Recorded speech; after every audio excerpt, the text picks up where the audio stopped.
Eu quero falar sobre um tema que Deus falou comigo essa semana. Eu pensava, sobre tantas coisas que a Bíblia nos ensina, a Bíblia nos inspira. E Deus me deu essa frase, o cenário de um milagre, ou o cenário do milagre. Como é que isso acontece? Porque a gente, quando olha para a Bíblia ela é cheia de histórias, que ela nos inspiram a crer, que aumenta a nossa fé. Existem muitos lugares na Bíblia onde o cenário se repete.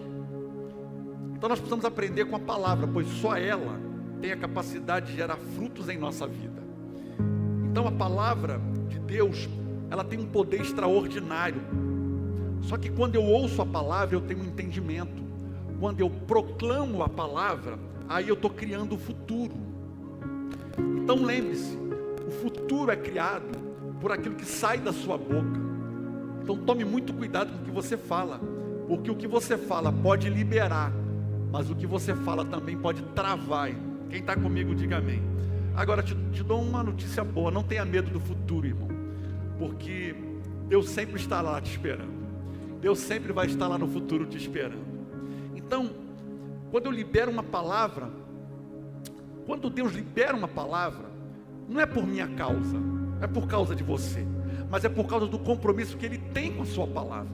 Porque a Bíblia diz que Deus não é homem para que minta, e nem filho do homem para que se arrependa. Então, quando nós falamos de cenários e ambientes e protocolos e atmosfera, eu quero caminhar com você dentro desse entendimento. Eu creio que existem coisas ao meu respeito que elas foram escritas, está escrito, eu não tenho como mudar. Agora existem outras coisas que eu posso escrever a história. Eu tenho uma caneta. Quem tem a caneta, irmão? É você. Então, por exemplo, coisas escritas ao meu respeito. O dia do meu nascimento, está lá escrito, Deus desenhou. A família que eu ia nascer, eu não pude escolher, Deus escolheu por mim. Coisas que estão escritas ao meu respeito. Eu tenho uma promessa, Deus me deu um propósito, o Senhor me escolheu, está escrito. Assim, está nítido, olhando para você assim na sua cara, é nítido que o Senhor te escolheu, o Senhor te ungiu, o Senhor te chamou. Amém, irmão? Agora, o que eu posso escrever? Por exemplo, coisas que eu posso escrever, a minha profissão. Você pode escolher uma profissão, não depende de Deus para isso. Por exemplo, a esposa ou o marido que você vai casar, também não depende de Deus para isso. Até porque, essa tá aí, essa daí eu não separei para colocar não, está em vermelho aí não, é só o que está em vermelho, tá bom? Só o que está em vermelho. Então, por exemplo, a esposa que eu vou casar, eu não creio que Deus escolhe ninguém para ninguém, ou alguém para alguém. Eu não acredito nisso. Senão um casamento de crente não dava errado. Agora eu acredito que Deus pode abençoar a minha escolha. Deus pode abençoar a sua escolha. Quando eu caminho no princípio, quando eu respeito, ali os princípios, não tem como Deus não me abençoar. Amém, irmão? Então, por exemplo, eu posso decidir quantos filhos eu quero ter. Eu posso decidir qual a igreja que eu quero frequentar, o pastor que vai me pastorear. Então, a vida, ela nos dá a oportunidade de fazer escolhas. Amém, irmão? E que bom. Que bom. Ore pelas suas decisões. O Billy Graham disse uma coisa interessante. Quando oramos antes de agir, a gente se alinha com a vontade de quem? Divina. Agora, quando decidimos no impulso, no calor da emoção, aí, meu irmão, a gente costuma acabar de joelhos, não para agradecer, mas para pedir socorro. Então alinha o teu coração à vontade de Deus. Por quê? Porque decisões, elas impactam a nossa vida diretamente ou indiretamente. No livro de Apocalipse, no capítulo 20, a Bíblia fala sobre 2 livros que vão se abrir: o livro da vida e o livro das obras. Eles vão se abrir. O que é o livro da vida, pastor? É o que Deus escreveu ao meu respeito. é o que Deus planejou para que eu pudesse realizar na terra. E o livro das obras é o que eu decidi fazer por conta própria. Então esses livros serão colocados lado a lado para serem conferidos sobre aquilo que o Senhor me mandou fazer e o que eu decidi fazer por mim mesmo. Só que aqui, irmão, no grande dia, não adianta apresentar currículo, não vai resolver. Tempo de igreja, é porque eu não tive tempo. Não, o que vai contar é se você realizou o que Deus te chamou para realizar, ou o que Deus te mandou realizar. Tem alguém comigo? Aí eu entro nesse contexto do cenário do milagre. Porque quando nós olhamos para a Bíblia, por exemplo, tem um texto lá de Marcos, do capítulo 2, versículo 4. O pessoal agora está bugando aí comigo, agora eu estou voltando lá. Obrigado. Diz assim: e não podendo aproximar-se dele por causa da multidão, e descobriram o telhado aonde estava, e fazendo um buraco, baixaram um leito em que jazia o paralítico. Olha esse cenário que está aqui. Você conhece essa história daqueles 4 homens que trouxeram um paralítico até onde Jesus estava? E o cenário qual era? Era um caos, irmão. Era muito tumulto. Esse era o cenário. Aqueles homens tinham 2 opções: criar uma estratégia ou desistir. Quais eram as 2 opções? Criar uma estratégia ou desistir e voltar para casa do mesmo jeito. Só que eles decidiram então ousar. O cenário era um cenário complicado. Então eles decidiram ousar e subiram com o paralítico até o telhado, e aquele homem foi colocado diante de Jesus e o milagre aconteceu. É interessante isso, né, irmão? Porque existem cenários que nos cercam o tempo todo. O cenário do milagre acontece quando o impossível se apresenta. Então, o que o senhor quer dizer sobre o cenário do milagre? É quando o impossível se apresenta. Significa que o milagre vai acontecer, ou que o milagre pode acontecer. É isso que eu creio. É quando você para de querer controlar o impossível. Você está entendendo, irmão? É aquela situação que você está com medo. É aquela situação que você não quer encarar. Então, o cenário do milagre é quando você para de brigar com o impossível. É quando eu me abro para o sobrenatural e passo a viver o céu na terra. Olha Gênesis no capítulo 12. Qual era o cenário? A terra era sem forma e vazia. Como é que era o cenário, irmão? Um caos, sem forma e vazia. Havia trevas sobre as águas profundas, e o Espírito de Deus se movia sobre a face das águas. O cenário era de caos, de destruição. Aí entra a voz que coloca ordem ao caos, a voz de Deus. Ela era, mas não ficou sem forma e vazia. Quem está comigo? Ela era sem forma e vazia, mas não ficou sem forma e vazia. O que eu entendo com isso, irmão? Que era a nossa vida não tinha destino, a nossa vida não tinha fundamento, a nossa vida sem Jesus era uma vida que não trazia para nós propósito. Mas o dia que a voz de Deus entrou nos nossos ouvidos e chegou até o nosso coração, a partir daí a gente começou a viver de verdade aquilo que Deus tem para mim, aquilo que Deus tem para você. O caos foi dissipado e você está aqui na presença de Deus, na casa de Deus, porque ouviu a voz do Espírito Santo. Era sem forma e vazia, mas tinha o Espírito Santo trabalhando. Porque Deus nos livra, o que não pode ir embora é o Espírito Santo. O que não pode ir embora é a presença de Deus. Então esse cenário de caos aqui, né? Porque Deus não conhece a palavra impossível. Não existe impossível no céu. Aquilo que a humanidade está tentando, lutando para descobrir, né, irmão? Através da ciência, através dos telescópios, irmão, Deus está na frente da gente. Sabe que uma nave espacial, ou uma nave para chegar em um único planeta, demora anos e anos e anos para chegar. Aquilo que para Deus é assim. Então, não existe impossível para Deus. Agora, não existe impossível para quem crê. Quem crê, irmão? Eu creio que o cenário pode mudar. Eu creio que Deus pode fazer tudo novo de novo. Quem crê, irmão? Eu creio. Olha o que diz Lucas no capítulo 1, 37. Vai entrar para você, olha. Pois nada é impossível para quem? Para quem, irmão? Não é para mim, nada é impossível para Deus. Tem gente que acha que Ele é o super-homem. Não é, irmão. Ninguém é super-homem. Existem coisas na nossa vida que a gente depende única e exclusivamente de Deus. Você pode orar, você pode jejuar, você pode subir monte. Se Deus não quiser fazer, Deus não vai fazer. Agora, a porta que Deus abre, irmão, ninguém pode fechar. Eu creio nisso. Lucas no capítulo 18, 27, Jesus respondeu: o que é impossível para o homem, para nós, é possível para quem, irmão? Para Deus. Olha Jeremias 32, 17, mais um. Ah, soberano Senhor, tu fizestes os céus e a terra pelo teu grande poder e pelo teu braço estendido. Nada é impossível para ti. Esse Deus é maravilhoso, irmão. Ele se apresenta como Jeová Jireh, o Deus que provê, né? O Deus das causas impossíveis. E é Ele que está aqui nessa noite. João no capítulo 2 e 3 conta uma história interessante. Era um cenário de caos também. Há em Jerusalém, perto da Porta das Ovelhas, um tanque com 5 entradas ao redor, o qual em hebraico é chamado de Betesda, ou Casa de Misericórdia. Ali costumava ficar um grande número de pessoas doentes e endividadas, cegos, mancos e paralíticos.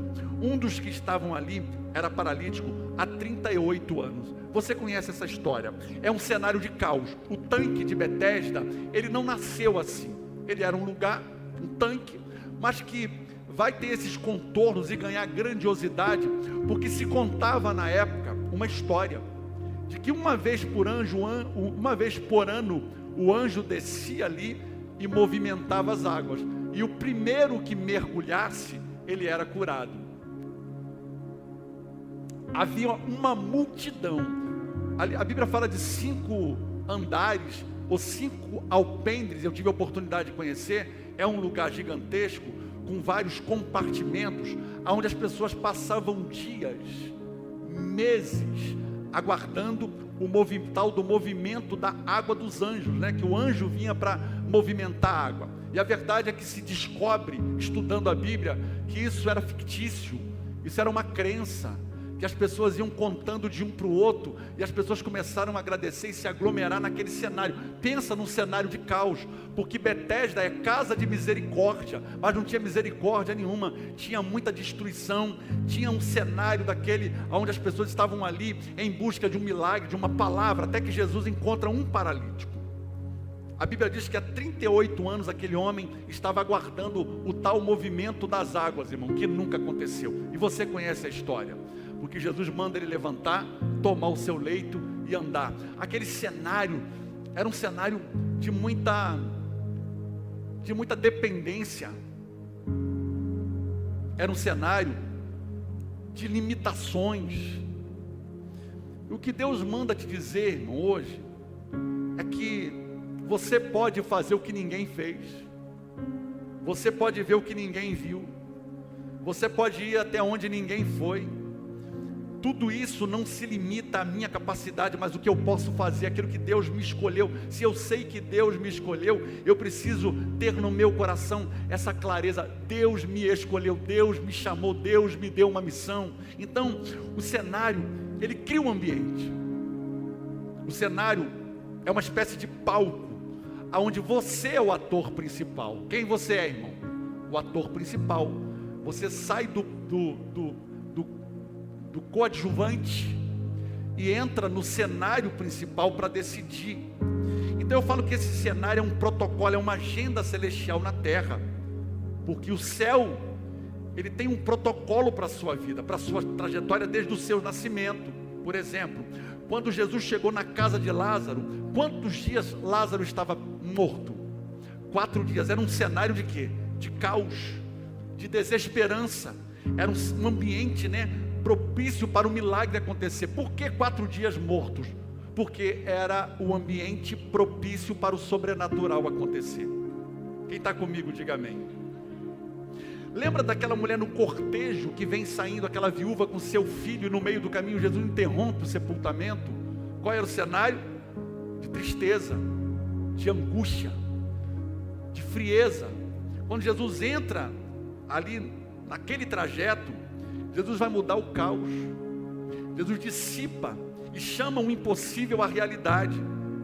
Por exemplo, quando penduraram Jesus na cruz do Calvário, por algumas horas ele ficou ali, no seu sepultamento.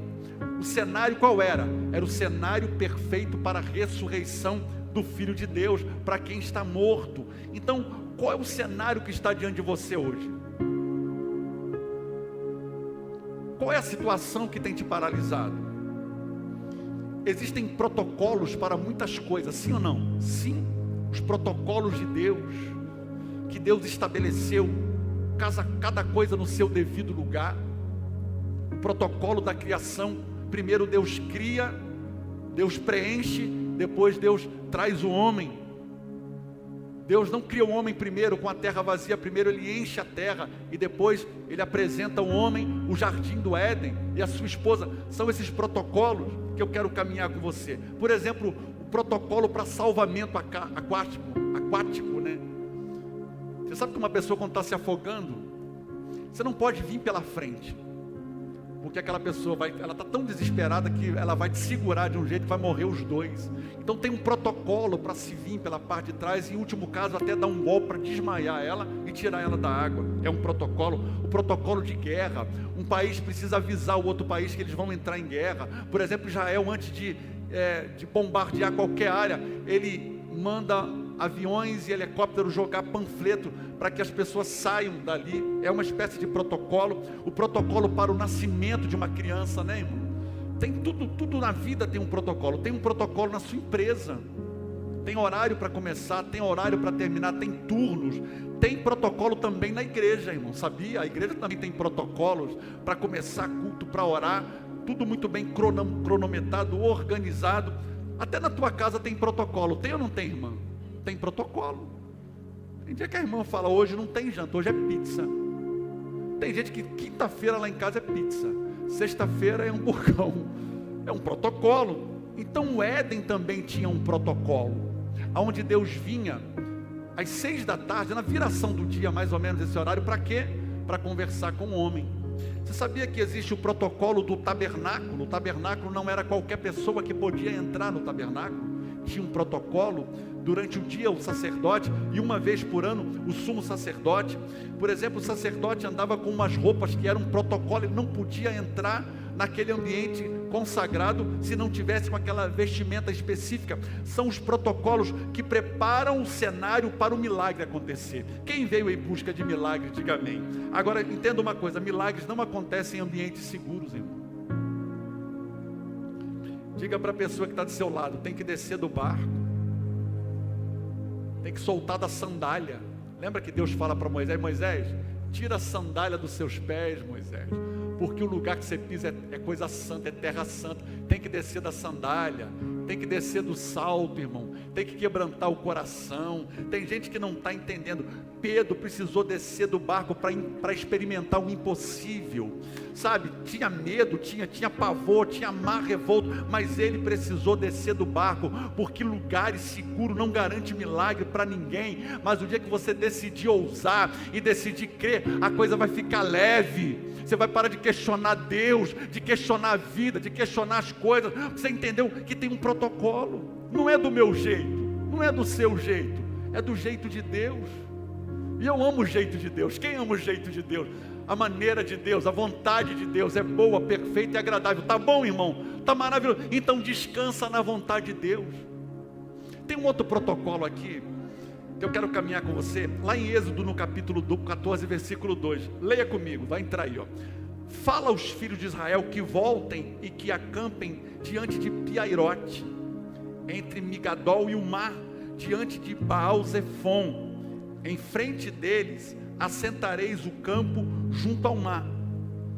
Interessante, o povo havia saído do Egito. Foi todo um protocolo de negociação com Faraó. E a Bíblia diz que Faraó endurecia o coração. Quanto mais Deus apertava, mais ele endurecia o coração. Só que, irmãos, eu já te ensinei isso, eu preciso te lembrar: ninguém pode medir forças com Deus, irmão. Você vai querer? Vai querer, irmão? Lutar contra Deus? Ninguém pode medir forças com Deus. Aí Faraó está lá guerreando, a primeira praga, a segunda, a terceira, até a 10ª praga. O povo sai do Egito, comeram a Páscoa, né? Comeram lá o dia, o cordeiro. Eles entram no deserto. Eles estão caminhando numa reta. Sabe o que Deus fala para Moisés? Moisés, volta para Piairote. A palavra aqui é beco sem saída. Qual é o nome do lugar, irmão? Beco sem saída. Imagina que Deus mandasse você voltar para lá, volta lá para o beco sem saída. Peraí, Senhor, que estratégia é essa? Não encaixa, não faz sentido. Está comigo aqui, irmão? Não faz sentido. Voltar para o lugar onde o inimigo está vindo atrás de mim é o que está acontecendo. Foi o último lugar do acampamento dos israelitas antes de cruzar o Mar Vermelho. E pararam ali. Então o cenário, irmão, era um cenário perfeito para o sobrenatural de Deus. Foi a ordem inesperada que aparentemente não fazia sentido. Voltar para um lugar de onde nós já passamos. Faraó está vindo atrás da gente. E o nome do lugar é Beco Sem Saída, porque era cercado por montanhas, de frente para o Mar Vermelho, não tinha para onde fugir, não tinha para onde correr. O exército de Faraó vinha atrás, chegando, cercado por todos os lados. Agora não fazia sentido, mas era o cenário perfeito para o sobrenatural. Pare de tentar entender a estratégia que Deus vai usar na tua vida, irmão. Obedeça, creia. Olha o versículo 19 e 20. O anjo de Deus, quem mesmo, irmão? Quem, irmão? O anjo de Deus, irmão. O anjo de Deus, que ia diante do exército de Israel, se retirou e ia atrás deles. Também a coluna de a nuvem se retirou diante deles e se pôs atrás deles. E ia entre o campo dos egípcios e o campo de Israel. E a nuvem da escuridade para estes esclarecia a noite, de maneira que em toda a noite não chegou uma na outra. Então, olha o que Deus faz, irmão. Deus chama o povo e diz: vocês vão voltar para lá, porque vocês vão ser plateia para aquilo que eu vou fazer. Vocês vão assistir o que eu vou fazer com Faraó e com os seus inimigos. Naquele momento, irmão, acontece algo interessante, porque a Bíblia diz que Deus manda uma coluna de nuvem durante o dia, porque era deserto, para o povo não morrer com o sol. E à noite uma coluna de fogo se apresentava para que o povo não morresse de frio. Só que nesse dia aqui, irmão, o protocolo de Deus mudou, porque foi a única vez que as nuvens se juntaram e trocaram de posição.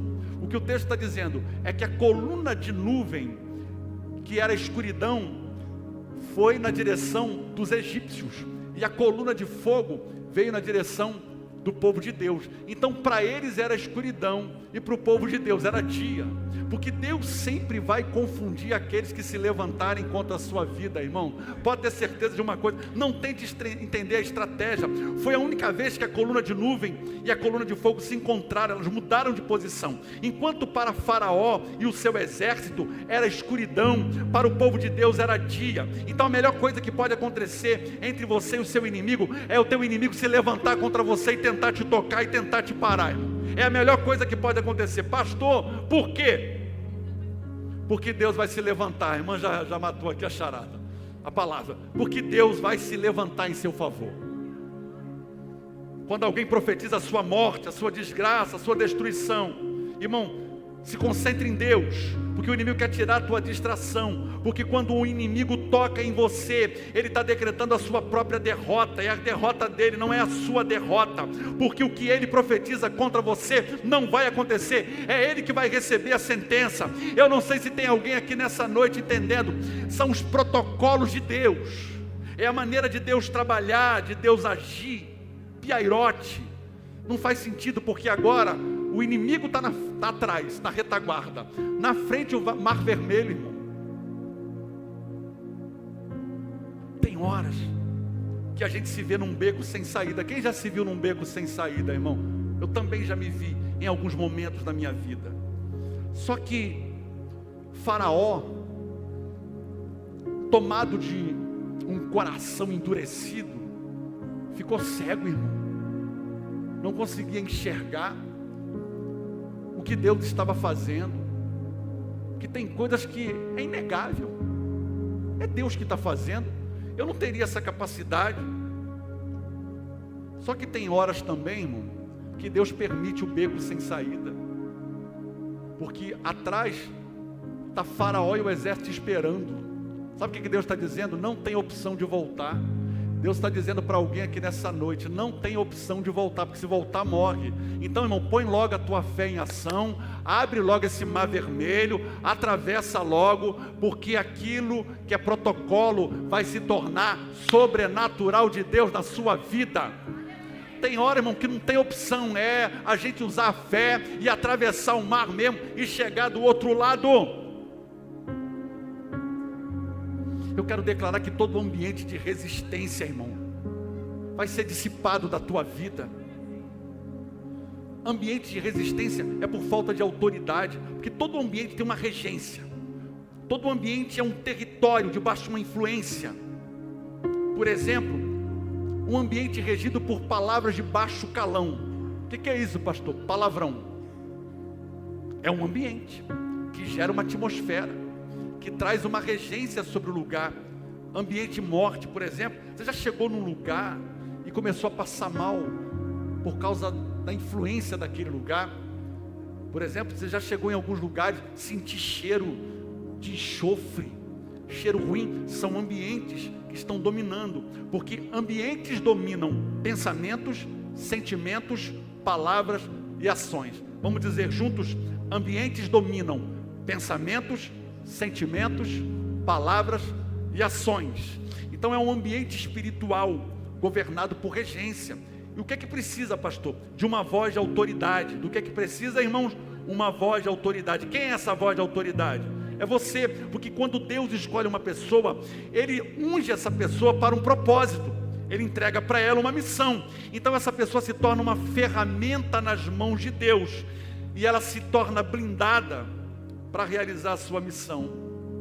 Toda pessoa que está no seu propósito, cumprindo o seu chamado e na missão que Deus te deu, o inimigo não pode lhe tocar, a não ser com a permissão de Deus. E se tocar, é porque pode ter certeza que aquilo que para ele é uma vitória e não é uma derrota, para você é um sobrenatural de Deus acontecendo. Então Deus permite para quê? Para se tornar um sobrenatural, para você ter testemunho para contar. Deus disse que vai tirar muita gente desse ativismo absurdo e vai te colocar na rota da tua missão. Chega de perder tempo, chega de viver procrastinando o chamado. Lembre-se, a tua história não depende de pessoas, ela só depende de você. De quem depende a sua história, irmão? De você e de mais ninguém. Isaías no capítulo 45, 2: eu irei adiante de ti, endireitarei os caminhos tortos, quebrarei as portas de bronze e despedaçarei os ferrolhos de ferro. Quem foi que disse, irmão? Quem foi que disse? O Senhor. E se Deus falou, irmão, pode acreditar. Ele está dizendo: eu vou na tua frente, eu vou cuidar, eu vou quebrar as portas de bronze, né? Ferrolhos de ferro, porque a Babilônia tinha 100 portas de bronze com ferrolhos de ferro. Deus está dizendo: eu vou despedaçar. Essa profecia foi dirigida a um rei chamado Ciro. Então 100 anos antes, pelo menos, Deus está avisando, Deus está anunciando que levantaria um homem. Esse homem nasceria para cumprir um veredito de Deus na terra, libertar o seu povo. Ele está dizendo: eu irei adiante de ti. É um protocolo celestial, porque ninguém sabia exatamente quando seria, mas Deus está dizendo: eu vou levantar alguém que vai ser instrumento de Deus para libertar o meu povo. Então o que eu preciso saber? O teu nome e o teu sobrenome está ligado à tua missão. Por exemplo, Moisés, qual é o sobrenome? Libertador. Davi, qual é o sobrenome? Rei do meu povo. Gideão, qual é o sobrenome? Meu guerreiro. Paulo, qual é o sobrenome? Apóstolo dos gentios. Márcio, Vanilda, Peter, qual é o teu sobrenome? Porque o teu nome aciona o protocolo do céu a respeito da sua missão. Qual é o seu sobrenome, irmão? Porque quando fala o teu nome, o céu tem uma reação. Porque muitos são amados no céu, muitos são conhecidos do céu, outros não. Por que eu lhe digo isso, irmão? Porque Deus te abençoou para um propósito muito maior, muito além de você. Por que é transbordo? É ir além da borda. O que é transbordo, irmão? É ir além da borda. Então o teu propósito é abençoar aqueles que estão à tua volta. O que Deus faz com você não é para você, A questão não é o quanto eu estou prosperando, mas é o quanto eu estou disponível para servir. Servir o que é o meu propósito, irmão. Onde você tem gastado a sua energia? O que você está fazendo agora para que a sua história não se repita? Repita. O que você está fazendo agora para que a sua história não se repita? Porque se você deseja um futuro melhor, começa a construí-lo agora. O futuro é como uma boa terra, esperando uma boa semente. Quem tem uma boa semente para plantar? Então plante e prepare o futuro, porque você e eu fomos chamados para dar destino às pessoas, conectá-las ao reino de Deus. Irmãos, pais, acione e prepare o cenário para o milagre dentro da sua casa. O Salmo no capítulo 127, versículo 4, eu prestei atenção um pouco mais nesse Salmo, que diz assim: como flechas nas mãos do guerreiro, são os filhos nascidos aonde? Na juventude. A Bíblia está dizendo, usando essa metáfora para dizer que filhos são como flechas. O que significa isso? Que você precisa dar destino a uma flecha. É você que direciona para onde essa flecha vai. O arqueiro, quando pega a flecha na sua aljava, ele coloca ela lá no arco, ele estica ela e traz até o peito. Então, quanto mais tensão, mais longe ela vai. E porque o peito fala de sentimentos e emoções. O problema é que muitos pais estão trabalhando seus filhos para serem felizes. Mas antes de serem felizes, eles precisam ser salvos, irmão.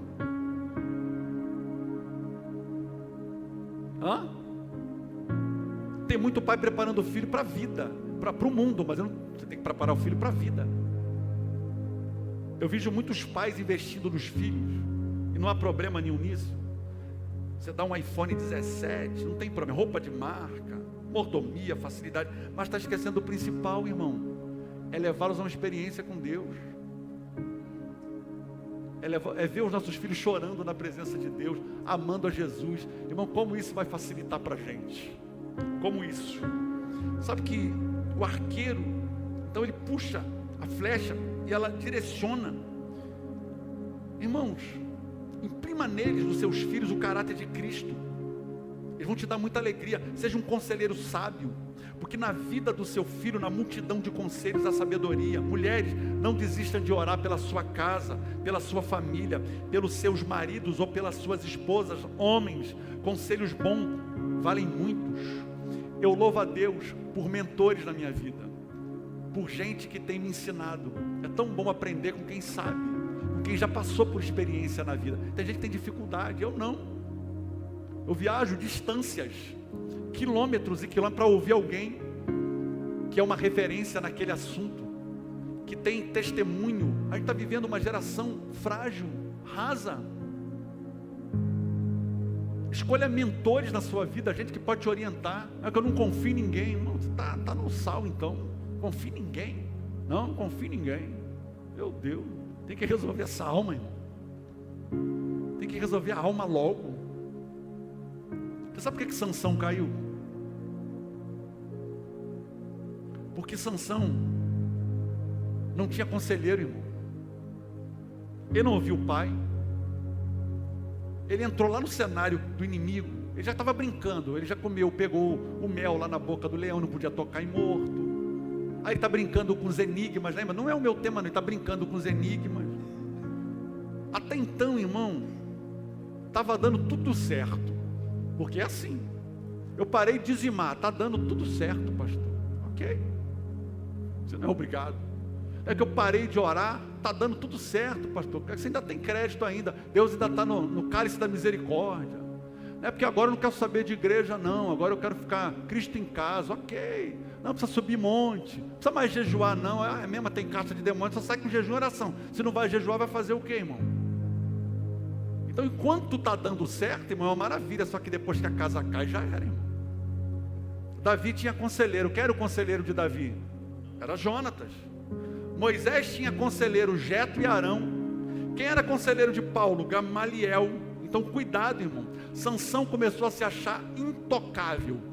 impenetrável, inacessível, se tornou alguém orgulhoso, confiança demais em si mesmo. Cuidado, irmão, cuidado. É uma vitória, é uma conquista na vida que vai transformando a pessoa do dia para a noite. Ela começa a se encher, tapinha nas costas. Então tem gente que vai se tornando insensível, não é só as pessoas, mas a presença de Deus. Ele brincou, foi lá no cenário do inimigo, deu tudo certo, até que uma casa caiu. Deixa eu te dizer uma coisa: o diabo não quer aqueles que estão lá fora, aqueles que estão caídos. O diabo está lutando para derrubar quem está de pé. Em nome de Jesus, não vai prosperar e não vai conseguir. Amém, irmão? Não vai, não adianta vir com as suas armas, com as suas armadilhas, com as suas propostas, porque eu estou posicionado. Quem está posicionado? Eu estou posicionado. Não adianta, irmão.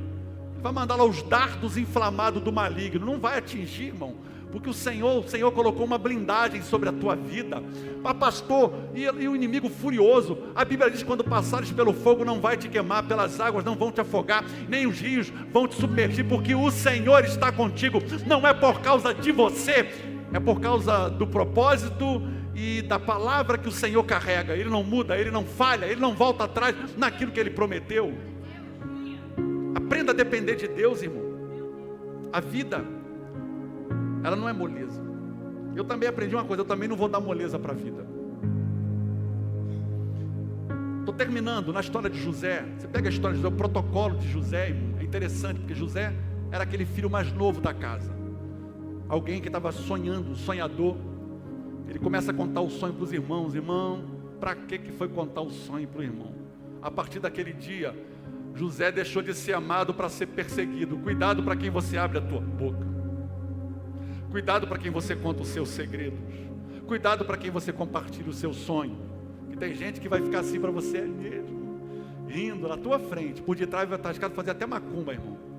Tem crente que vai na macumba. Aqui não, mas tem crente que vai na macumba. Vai na igreja e vai na macumba, irmão. É, sabia não? Tem um monte. Então, José foi um filho que, se dependesse dos pais, dos irmãos, ele teria sido esquecido na história. Ele precisou criar todo um cenário, né, para um milagre acontecer, porque estava dando tudo errado na vida dele, irmão. A pergunta é: será que Deus perdeu o controle? O que será que saiu errado no plano de Deus na vida de José? José teve que lidar com a raiva dos irmãos, com desprezo, com ódio, mas o seu coração era uma terra boa, um coração testado, temente a Deus, porque o teste de coração, o primeiro teste que a gente vai passar é o teste de coração, porque é o ambiente do coração que vai determinar aquilo que você vai viver aqui fora. O teste do coração revela 3 coisas. Pergunta para mim: quais, pastor? Primeiro, como você trata os outros. Segundo, como você trata Deus. E terceiro, como você lida com as circunstâncias ao seu redor. É o teste do coração. Se você passar nessa prova, se prepare, porque Deus vai te levar a conquistas extraordinárias. Deus vai te levar para viver o sobrenatural, fazer o que ninguém fez. Você está pronto para isso? Então o próprio endurecimento do coração de Faraó, que eu falei, foi o palco perfeito para a queda dele. Então a pergunta é: como está o teu coração?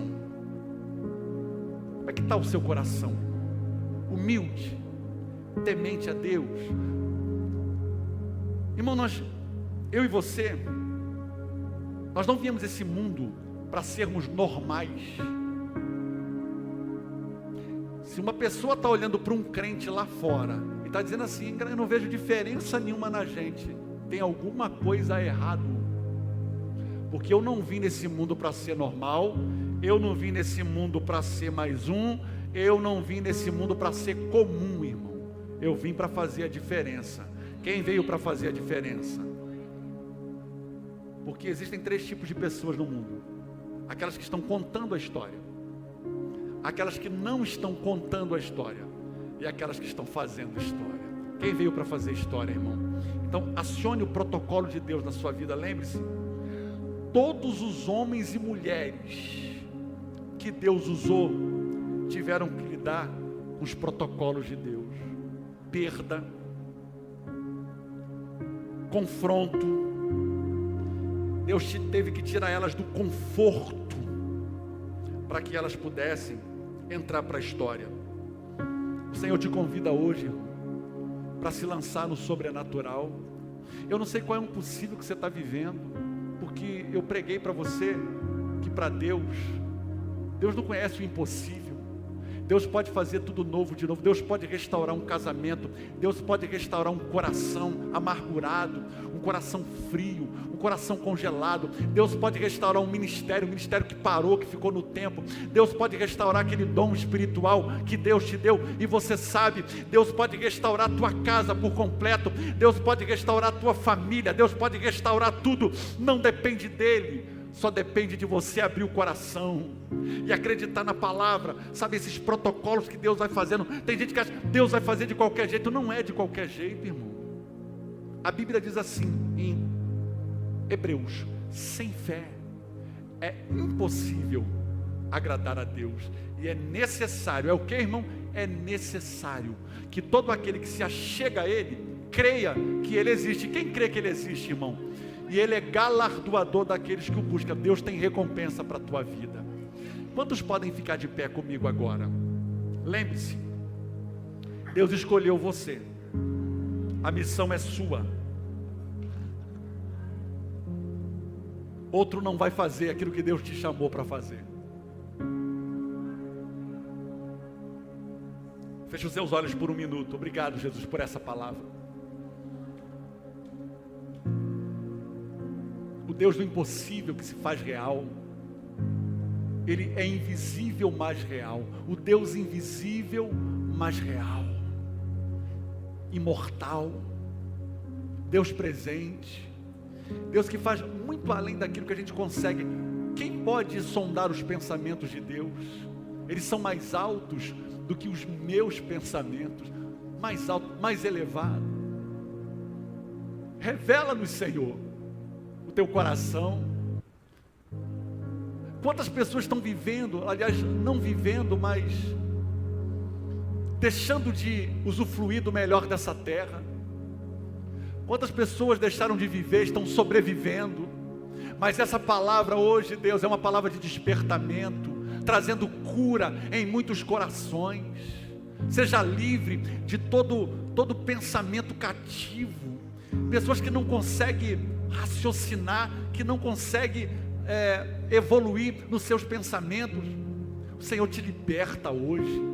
O Senhor vai colocar conselheiros na sua vida, pessoas que serão intercessores, pessoas que vão orar por você, pessoas que vão pagar preço. Quem está pronto para isso, diga amém, irmão. É isso mesmo. Nós vamos fazer uma canção. Se você quiser sair do teu lugar e vir até o altar, você vai fazer isso. Mas faça algo para Deus nessa noite. Esse aqui é o cenário que Deus nos deu. E desde que nós iniciamos esse culto, eu sinto muita presença de Deus aqui.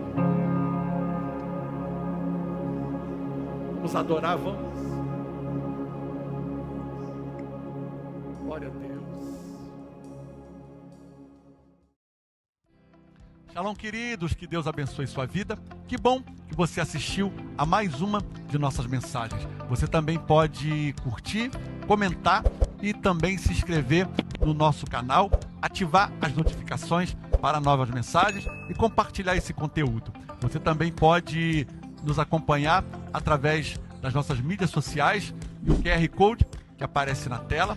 E claro, você também pode participar dessa obra compartilhando e doando a sua oferta para que possamos pregar o Evangelho. Que Deus te abençoe.